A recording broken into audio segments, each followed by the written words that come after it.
আলাইকুম রহমতুল্লাহ। আর বাংলা নিউজ, সাথে আছে আমি শাহবাজ। 8 জুন 2024।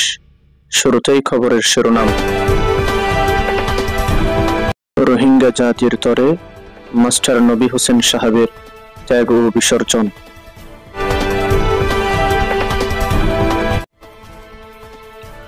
রোহিঙ্গা জাতির হাতে গোনা উচ্চশিক্ষিত ব্যক্তিদের মধ্যে মাস্টার নবী হোসেন সাহেব অন্যতম।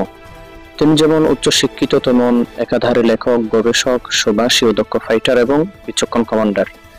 এছাড়াও তিনি একজন সমাজসেবক, গরিব দুঃখী মানুষের পরম বন্ধু, অসহায় মানুষের আশ্রয়দাতা ও মিষ্টভাষী।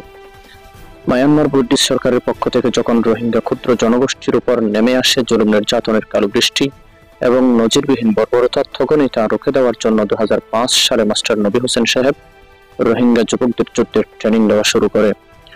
মাস্টার নবী হোসেনের সাহসী কণ্ঠ থেকে ভেসে ওঠে স্বাধীনতা ছিনিয়ে আনার তীব্র গর্জন। তিনি বলেন, আমি রোহিঙ্গা জাতিকে মায়ানমার সরকার কর্তৃক জুলুম নির্যাতনের আবদ্ধ শিকল হতে বের করে স্বাধীনতার পথ দেখাবো ইনশাআল্লাহ। একথা বলে তিনি হাত গুটিয়ে বসেছিলেন না, বরং শুরু করে দেন রোহিঙ্গা যুবকদের ট্রেনিং দেওয়া। তিনি স্বজাতি রোহিঙ্গা গোষ্ঠীর কল্যাণ বিবেচনা করে নিজ মাতৃভূমির মায়া ত্যাগ করে 2013 সালে পাড়ি জমান সুদূর মালয়েশিয়ায়। সেখান থেকে স্বজাতি রোহিঙ্গাদের সাথে সম্পর্ক অটুট রেখে আস্তে আস্তে এগোতে থাকে মুক্তির পথে। শক্তি, সামর্থ্য, টাকা পয়সা ও সমর্থন জুগিয়ে সহযোগিতা করতে থাকেন। এর মধ্যে শুরু হয় আরেক জড়জাপটা। 2017 সালে রোহিঙ্গা জাতি মায়ানমার সরকার ও মিলিটারি বাহিনীর যৌথ নির্যাতনের শিকার হয়। বাধ্য হয়ে দেশ ছেড়ে বাংলাদেশে আশ্রয় নেয়। তার প্রেক্ষিতে রোহিঙ্গা জাতিকে মুক্ত করবার জন্য 2018 সালে বাংলাদেশে পাড়ি জমান মাস্টার নবী হোসেন সাহেব এবং রোহিঙ্গা যুবকদের একত্রিত করে ট্রেনিং দেওয়া শুরু করে। তার এসব উন্নয়নমূলক কার্যকলাপ দেখে হিংসার আগুনে জ্বলে ওঠে স্বজাতীয় সন্ত্রাসী গ্রুপ আরসাফ। শুরু করে তার ও তার পরিবারের উপর জুলুম নির্যাতন। ফলে সেখান থেকে সরে 2019 সালে আশ্রয় নেন মিয়ানমারের পার্শ্ববর্তী কোনো এক এলাকায়।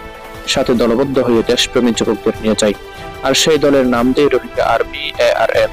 মাস্টার নবী হোসেনের স্বহস্তে গঠিত যোদ্ধা দল রোহিঙ্গা আর্মি ARA 2024 সালের ফেব্রুয়ারি মাসে 5 তারিখ একযোগে অভিযান চালিয়ে মায়ানমার তুন্দ্র দেখবনিয়া বিজিবি থানা দখলে নেন।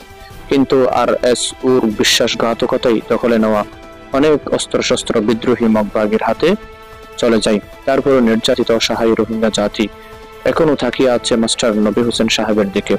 ইনশাআল্লাহ আমরা আশা রাখি অচিরে ঈশ্বরূপে শক্তিশালী হয়ে বাহাদুর বেশে ফিরে আসবেন মাস্টার নবী হোসেন ও তার স্বহস্তে গড়া ARA।